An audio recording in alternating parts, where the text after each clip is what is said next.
Hello and welcome. You're listening to the Investor Lab, the auditory epicenter for passionate people seeking a life of freedom, choice, and abundance.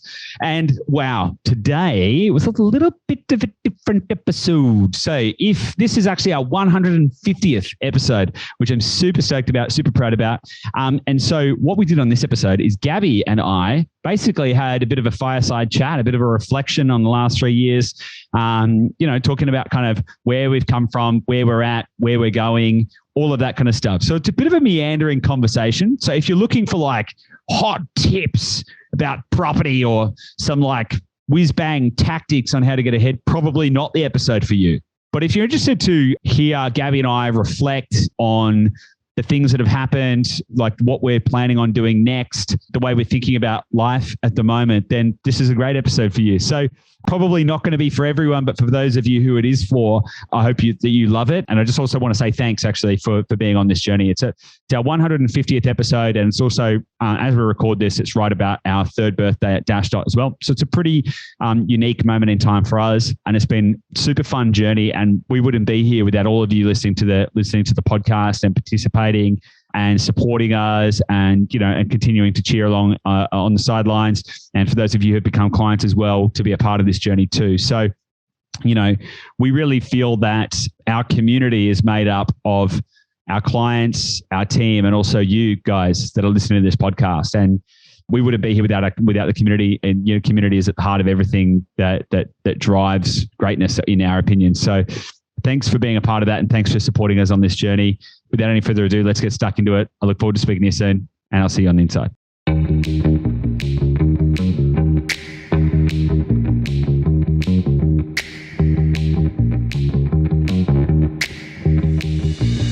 Hey guys, welcome back to the Investor Lab. Joining me today is somebody who hasn't been on the podcast in a little while, actually.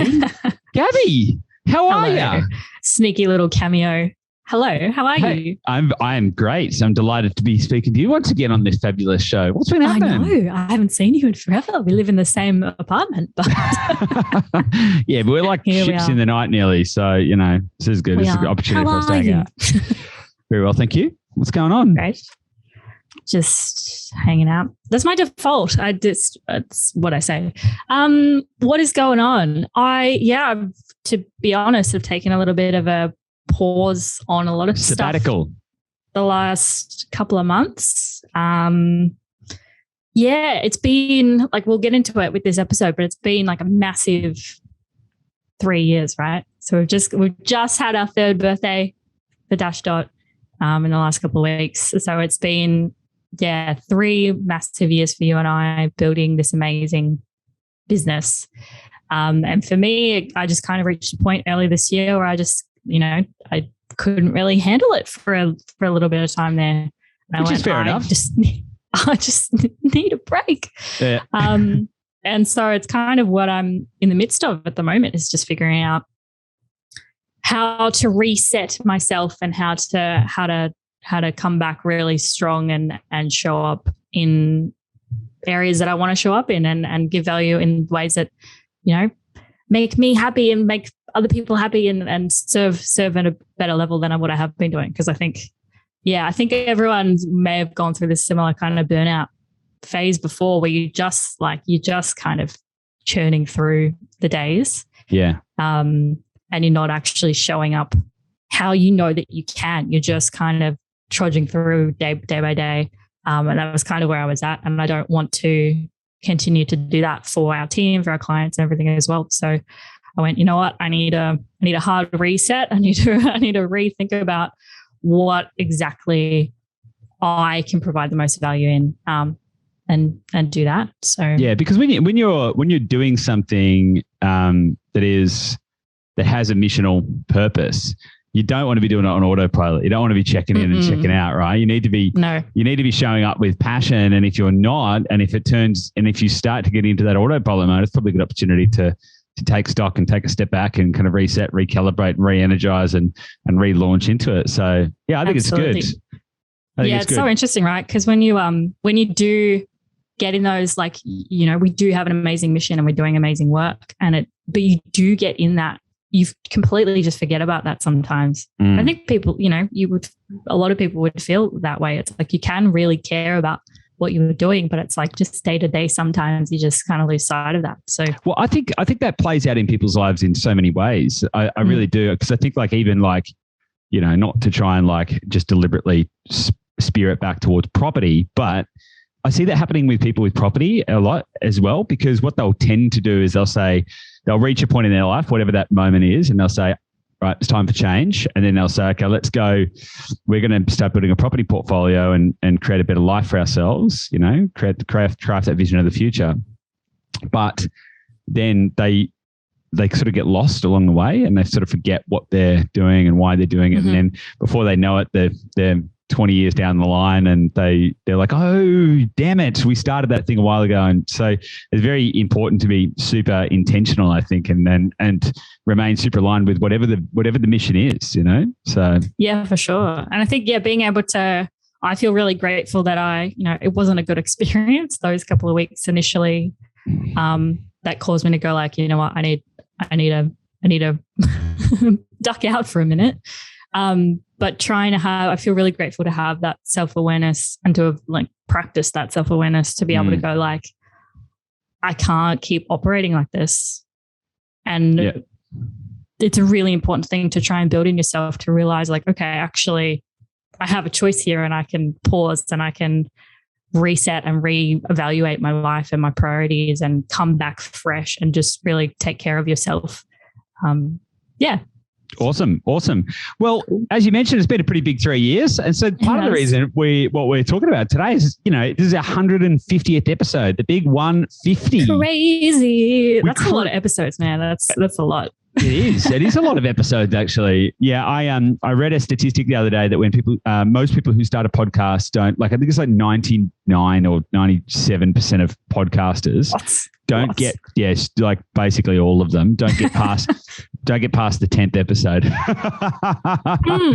So which is pretty interesting. Well, it's not like you and I to aim to win, is it? So well, you know, I think I'm not sure if we can win at the podcast game. Nonetheless, so it's been a pretty big 3 years. Obviously, we haven't been doing the podcast for 3 years. We started the podcast in December 2019. So at the end of this year, the podcast will be up to 3 years, but we started the business, Dashdot, on April 1st, 2019 was when that was the official kind of kickoff. So it's been what an interesting and wild journey it's been over the last 3 years to get to this point. And so there's so much evolution. I think it'd be really interesting to go back to like some of the first episodes of the podcast and listen back. It would be so different. It would be so different. I know I said, I told a couple of people on April 1st, I'm like, oh, it's Dashdot's third birthday. They're like, oh, good April Fools. I was like, oh, we picked the right day to start the business. Yeah, totally. I don't believe you. What a joke. It's like, no, we're actually like, it's been 3 years. It's crazy. Yeah, and a lot's changed in 3 years. You know, back when we started the business, you know, I guess people who listen to the podcast maybe already know the story, but like the Cliff Notes version is back in 2018. You and I were working 100-hour weeks in a completely different industry, burnt out, frustrated, confused, felt like we were going nowhere in life, and decided that we wanted to we had that moment where we said, right, things have got to change, that I just spoke about a moment ago. And we said things have got to change. So we thought, okay, well, what are we going to do? Well, let's invest in property, because that's going to be the pathway to financial freedom. And that's it. All we need to do is buy property and we'll be sweet. And then we bought the wrong property, wrong place, wrong time, and lost a bunch of money, right? So that was in 2018. And then that was at like early 2018. And then we basically went, oh, well, hang on a second, how does this thing work? And went to try and work it out. Now, you're never going to solve the property market in 12 months, right? But after 12 months, we thought we've actually developed enough skills and knowledge and insights to actually be able to help other people avoid the mistake that we made, right? Mm-hmm. So, which was pretty, cool, and a really good mission. Like we started out wanting, going, okay, well, let's go and help people. But God, when we started, we had nothing. Basically, we had nothing. Basically, no savings, no safety net, no backup, no nothing. We had a couple of properties that we'd gotten together, which was all good, but it was pretty tough times when we first started. How things have changed, not to say that we're like, rolling around in Ferraris or anything like that, but it's like Oh, I've bought 3 in the last couple of weeks. So is that what you've been doing in your time off? Just been Ferrari shopping, collecting Ferraris. Yeah, but it's pretty cool because it started just me and you on our own with a mission. That's so weird to think about, even just that it was just you and me. Thinking about the team that we have now. Yeah, so we've got a team of 60. As of today, we've got a team of 60, but imminently it's going to be a team of 83, Gabi. 83. You've been busy. Yeah, you've been re-energizing, and I've been busy. So we're a team of 60 now in 3 years. So to go from a team of 2 to a team of 60 in 3 years is pretty wild. Like it's been so a lot of things have had to kind of change and grow as we've grown the business and grown the amount of people that we can help. And the podcast itself has really evolved too. One of the things I love most about it right now, one of the things I'm really enjoying about the podcast is that we have more clients and more team members and more questions from the listeners coming in. I'm really loving it. I'm actually really loving it because it feels way more it feels like we're breaking through the fourth wall, like in TV when someone speaks directly to the camera, speaks to the audience, right? They're sort of called breaking the fourth wall.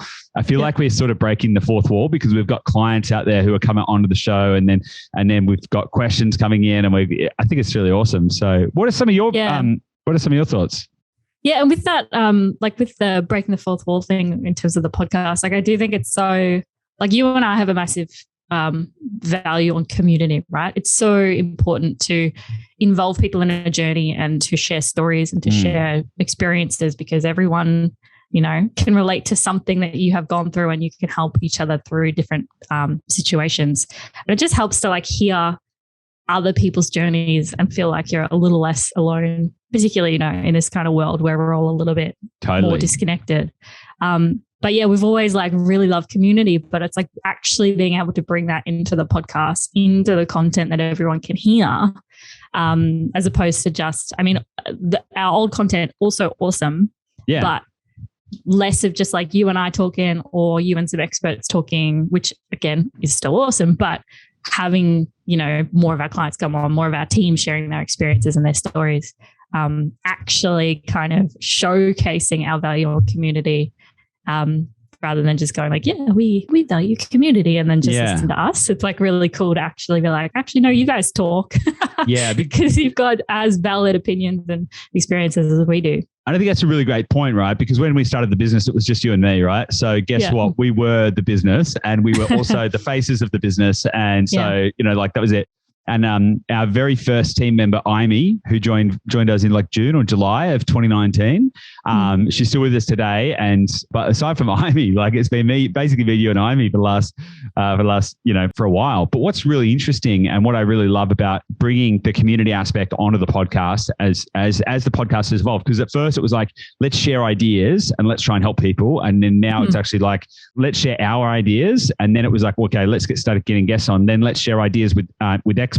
And now it's get the community on, and the community is our clients, it is our team, and it is also the podcast listeners, right? And so, we are our people and our people are us. And I think that's it's a really interesting thing because through that evolution, what I really love about it at the moment is that aggregation of the idea that it's not just you and me, it's not like me and you sitting.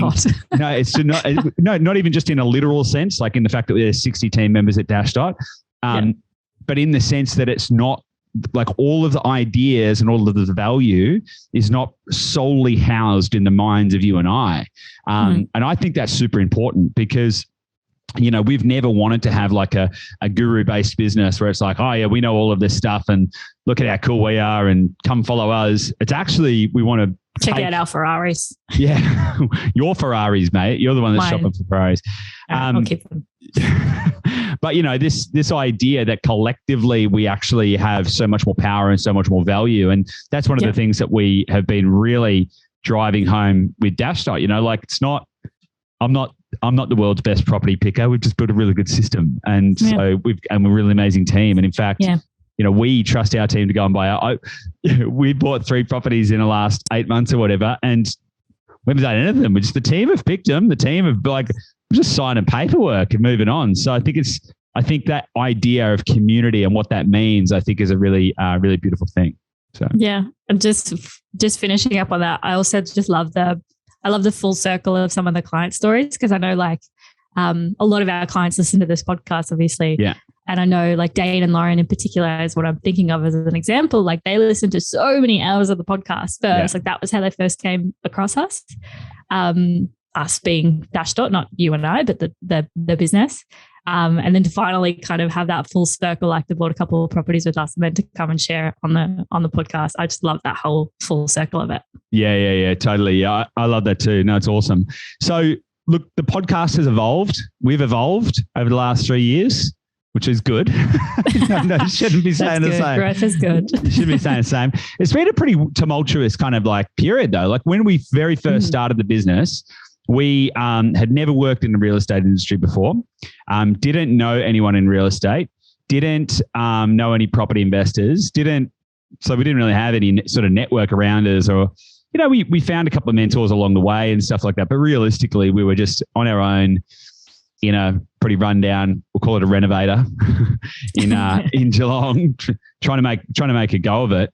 But also, interestingly, it was during the tail end of the Royal Commission into banking and stuff. So there was like lending conditions were really tough. It was really hard for people to get finance.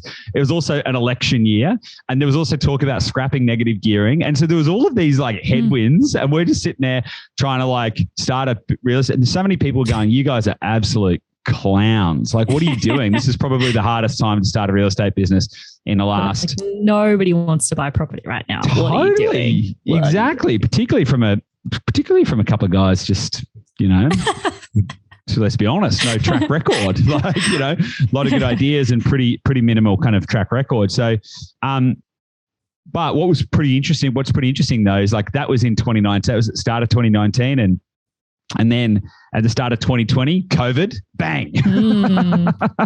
So it was like sprinkle a little pandemic in there and totally. see what happens. Exactly. So starting the business in a really, really tough time to start the business, when basically everyone was just like, nah, not interested in, not going to wait, not interested. And then we had a couple of good months post-election, and then bang, COVID hit. Okay, 97% loss of revenue in 14 days or something. Yikes. Yeah. You know, loads of uncertainty. And then we had to traverse all of that. And what was really interesting through that period of time is, you know, the way that we thought about what the role of the podcast was also changed during that period. You know, we realized that was a moment where people needed that community. So we did a whole bunch of like, remember even we even did some episodes which were live, and we had people on the podcast live. Yeah. And everything we were trying to do was trying to really meet people where they were and provide that kind of like centering guidance through that period, because it was so much uncertainty. Yeah. And then, and then we get into like 2021, property market's going bonkers. And then now it's like, inflation, war, interest rate rises. It's so funny because there's this constant, you know, rising and falling of emotion and sentiment. And I think it's been a really very interesting period to kind of go through. What do you think?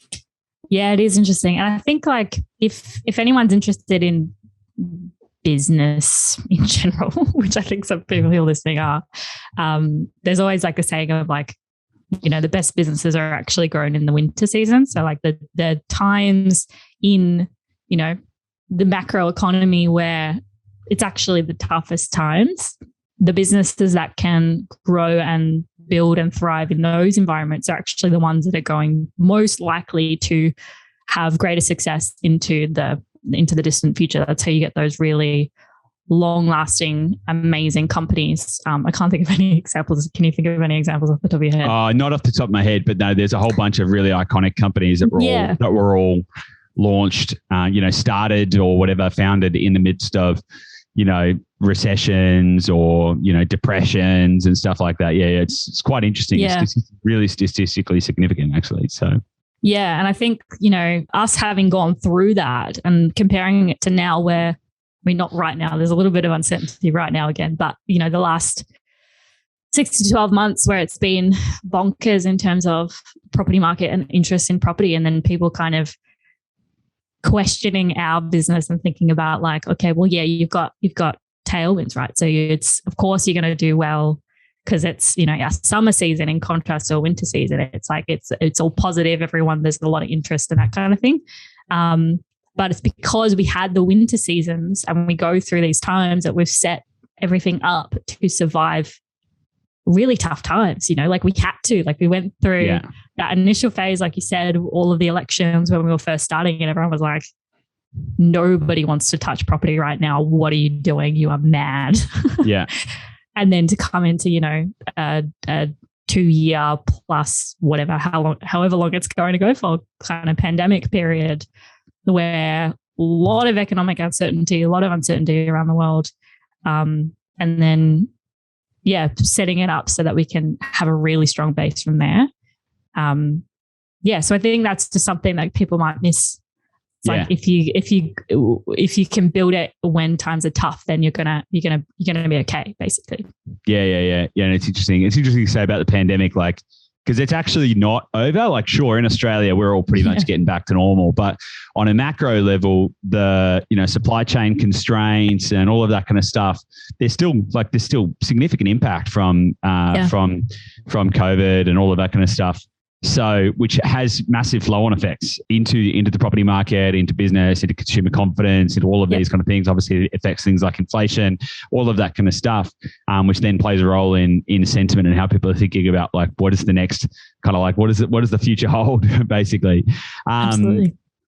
Yeah. So, so what do you think the future holds? Ice cream and rainbows. Nice. Nice. Sounds good.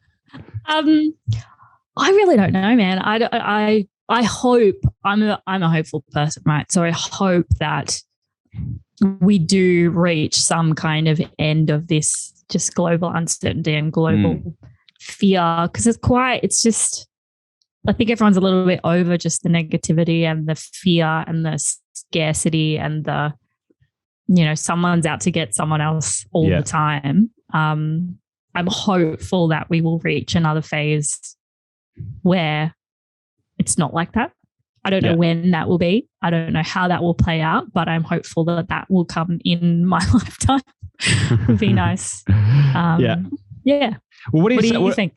Well, I've got a lot of thoughts, but before we go into that, I'd be interested to know, like, I've kind of waffled on a little bit about the last 3 years. What are some memorable moments from you for the last 3 years? Yeah. Massive 3 years. I think, like you kind of touched on, the business has had an amazing growth considering everything that's been happening, And like I just touched on, it's like the fact that we acknowledged that we were starting on the down, like we did not have the upper hand when we were starting this business, and being able to build it from that foundation and knowing like, okay, things are not always going to be rosy. So how do we make sure that we can sustain this and feel confident building a team, So and that's been a massive, massive highlight for me over the last 3 years, is just being able to build a team, And particularly we have, every time we have new team joining, we do like an onboarding session on the Tuesdays when they start. That's always been one of my favorite things, is just being able to, spend an hour or so with all the team that are just starting, that I'm really excited to be joining the amazing existing team, and just being able to walk them through like, this is what we're doing here, and this is how we got here, and this is how you are going to contribute to that. And it's just a really awesome feeling every time we do those sessions. And so, as the team gets bigger as well, like it becomes more exciting because you get more like there is that community element as well building within the team. So people feel excited together. It's a pretty awesome culture, isn't it? Yeah, it is. Yeah. We've awesome. done well. Can I just, I know you've got another point that you were about to make there, but can I just kind of touch on something you said? Because, you mentioned about how, like, the fact that we started in a period of time where it wasn't a great time to start a real estate business. And so that shaped a lot of our thinking, like around that kind of like preparing for the winter, continuously preparing for the winter. And I think that's a really interesting point to touch on, because that actually has driven a lot of our strategy. I mean, property strategy, but also business strategy. And so specifically what I mean there is like when we very first started, we had a pretty good thesis on how to identify the right location at the right time. And so we said, oh, well, that's great, because if in your property portfolio you can get good growth and if you can get good cash flow or good yields, then you can build a scalable property portfolio. But what if something goes wrong, right? What if you enter into a winter period? What if something changes in that local economy? Or what if we get the wrong suburb or something like that? Like what if, right? And so then that formed the thesis around the Holy Trinity, which was cash flow plus growth plus the opportunity to add value. And the value add piece was really, I guess, a safety net, a risk management method to say like, okay, if things went wrong, how would you make sure that you didn't drown? Like, how would you prepare for the winter? And that was really the thesis behind the kind of the third leg of the Holy Trinity. But then zooming out a little bit, we've continuously asked ourselves as we've been helping clients along this journey, continuously asked ourselves, well, what if we get it wrong? What if one day we accidentally get this wrong? What if something changes in the economy? What if we get it wrong? Which has continuously driven that quest to try and understand the market even further, which in turn has led us to develop pretty advanced technology and pretty advanced optics to try and solve that, because it's not just about trying to find the coolest suburb to buy in. It's actually about trying to minimize risk along the way, which I think is it's been a fundamental driver for us. And I think that's one of the reasons we've got such a competitive advantage and I know it's one of the reasons we've got such a competitive advantage in the marketplace, because we're the only ones that have been able to do this, to be able to develop the capability to identify the right property in the right place at the right time scientifically. And we've obviously got a massive data and technology team now purely focused on continuously refining that and solving that even further. And that's really been driven around the risk piece, which again changes kind of a little bit around the property strategy then, because if we can take the risk component out or minimize the risk component, then like the value add piece isn't as relevant, because we've managed the risk by getting even better at what we're doing. So yeah, I think it's really interesting that like these kind of periods of time or how to think about preparing for the winter has actually shaped up how we think about property, because it's not just about trying to find booming suburbs. It's about going, okay, well, how do we minimize the risk along the way? So I think that evolution has been really beneficial, obviously, for everyone that's involved in the business. But one of the things I'm most proud of, I know I actually wanted to ask like one more. What was your other memorable thing? One of the things I'm most proud of, aside from like the team and the culture that we've built here, because it is really it's a beautiful place, an environment to be a part of, like with all the team members. But one of the things that I'm most proud of is the fact that we've helped our clients collectively generate over $1 million in cash flow. Like, I think that is awesome. I think that is awesome. Yeah. And we've got a whole bunch of team members. We've got a whole bunch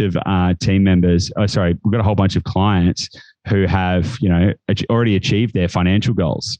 Yeah. So I think that, for me, like the results that we get for our clients, not so much the property performance results, like, yeah, cool growth and cash flow, that's all sweet. But actually the transformational kind of like results, that's the things that I just like, it's just so inspiring, I think. And just to know that people are out there who have literally had their lives transformed and don't have to, like, they can live that life of freedom, choice, and abundance that we always talk about. They can do that, and they've been able to do that in record time. And realistically, for most people, I kind of say, like, if you lean in and follow what we do and listen to our guidance, you could probably hit your financial goals in sort of 5 years, roughly 5 to 7. But there's so many people that are just nailing it in like 2, 3. We've only been around 3 years, and there's people that have been nailing it in less than 2. So, and there's people that are well and truly on their way. So yeah, it's truly fascinating, and something that I'm really proud of as well. So yeah, I think there's I think beyond like, the people who have reached their like end kind of financial goals, which does take time for most people. There's also just like little goals along the way, like even just getting started, like there's so many people, so many of our clients that have sought advice on this for years, and you don't know where to turn and you don't know who to ask. And so you end up asking people that you think are the right people to ask. Like you might go to your accountant or your mortgage broker or someone. And not that they're being malicious, but they might not give you much hope. They might say like, actually, that's not going to be possible for you. Just based on their experience and their understanding of what you're trying to achieve. And then you end up walking away going, crap, like I want to do this thing, but these professionals are telling me that I can't. And so I love seeing quite a few of our clients coming through, sharing their story where like it actually, that first property that we're able to secure for them that they didn't think that they could get because of their, their income level or their savings or, getting something that's cash flow positive in a growing location. People still haven't believed that that's possible. And so actually being able to have like an asset that is, putting a little bit of extra cash flow into their bank account every month, not too long ago, 6 months ago, 3 months ago, they didn't think that was possible. So I love those little transformations along the way as well. Well, that's the thing is like a lot of people think that the stuff that we talk about isn't possible. And I think that's kind of like why, for us, like pioneering prosperity is really like the aim of the game. And as you said, like a lot of professionals in the industry kind of tell you, it'll take you 40 years or it's not possible or you can't do those things. It's like, well, you can, you just need to be prepared to think and act a little bit differently and to tread a new path. And I think that's what fundamentally that's what we are doing is pioneering prosperity for so many people. And I think that's such a, to be able to have been able to build that platform to be able to do that over the last 3 years is just awesome. So cool. Well, mindful of time, I am interested to talk about where we think what we think the next 3 years, like the last 3 years have been all awesome. Like we're changing hundreds and hundreds and hundreds of people's lives. Where do you think we're going over the next 3 years? What do you think that looks like? More. More. In terms of the business, I mean, we love what we're doing, right? Then everyone that kind of interacts with it also love what we're doing. The team is so inspired every day. The clients love it. It's so funny because I love reading the reviews when they come through because it's like, it just feels good because it's like people are actually just really loving the experience on top of the results, right? They get amazing results and have an amazing experience with an amazing team. And so being able to, keep building that, keep serving more people. Do you want to touch on maybe I've got some thoughts. Next kind of phase? Yeah, absolutely. Absolutely. So I think a little bit there. I want to share a couple of things because a lot of people are wondering like, where's the market going, for example? What's all of that kind of stuff doing? And my personal view is I think there's going to be continued growth in regional areas for the next 3 to 5 years. And I think there's broadly speaking going to be price stagnation in places like Sydney and Melbourne. And that's largely due to affordability, right? And there's all this kind of affordability play going around all over the place. Which is related to interest rate rises, which I think we're going to see interest rate rises and all of that kind of stuff. But that actually fuels regional areas because of affordability. And then there's inflation, which again fuels property prices. And again, it fuels affordability issues, which pushes more people into the regions. And so I think there's a perfect storm for continued property price growth. But you just need to be strategic and understand how to think about that on a macro scale. Because,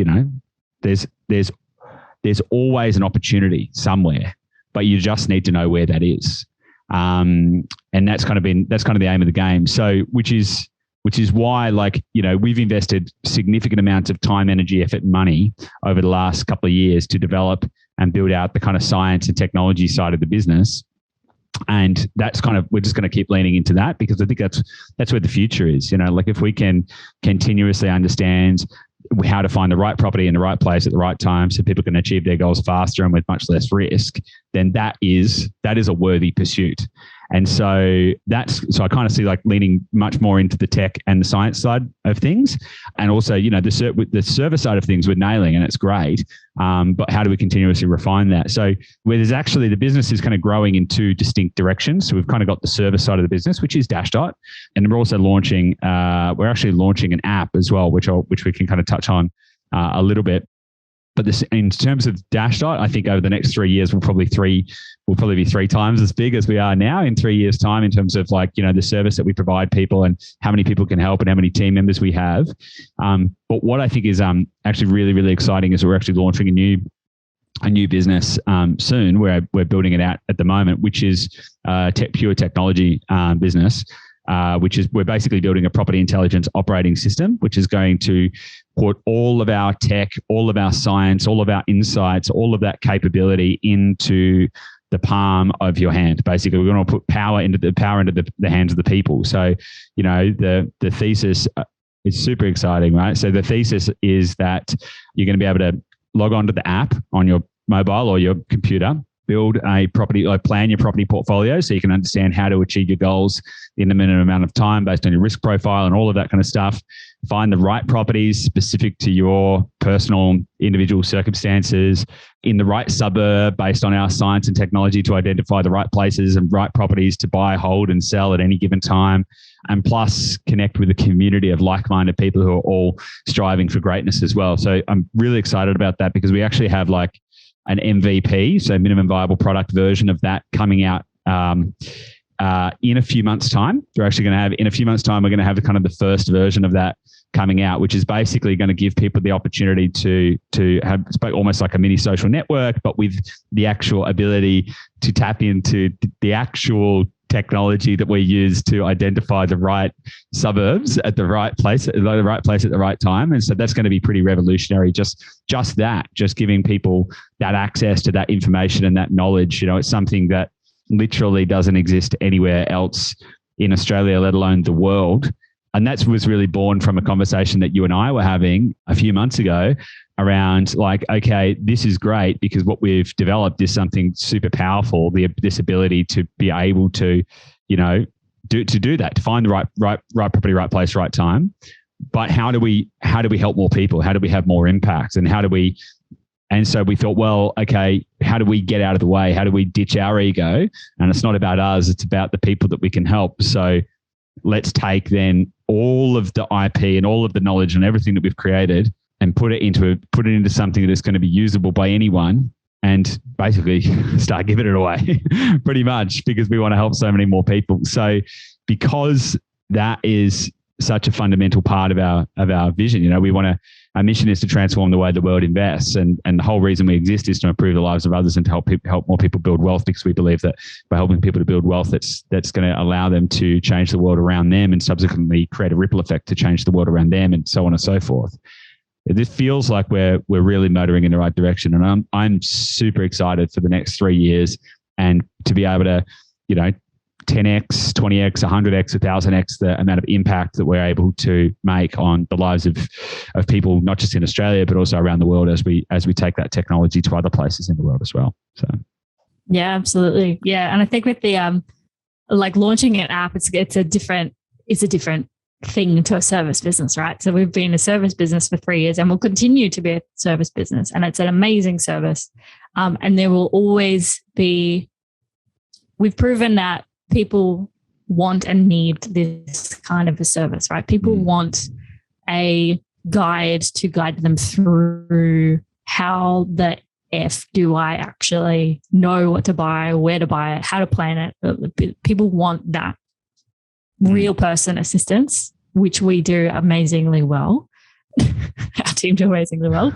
But yeah, also having the app, it's as you said, it's actually being able to reach and impact more people. We've got all of these amazing insights and amazing technology and research and everything that we've built over the last 3 years, actually being able to give that to people who might not be ready to use a service like ours, or maybe just need more insights, just being able to know what is my property actually worth? If we already own a property, there are many homeowners around the country that own their property, but they have no idea what it's worth. The best that they get is how to use that realistically. Or how to use it. Yeah. But the best that they get is, ask a local real estate agent who will try and do some comparables on latest sales. Or, you might know someone with a CoreLogic login that can do some kind of report in there that will give you but CoreLogic's data is wrong. So just being able to like, that's as close as most people have. You know, we're so blessed that we have access to what we have and understanding of what it all means. And our amazing team in the data science team have actually determined like, how do we actually get a real-time value of what an asset is worth right now? Which, to be fair, we haven't specifically solved that quite yet, but we're very close. We're very close.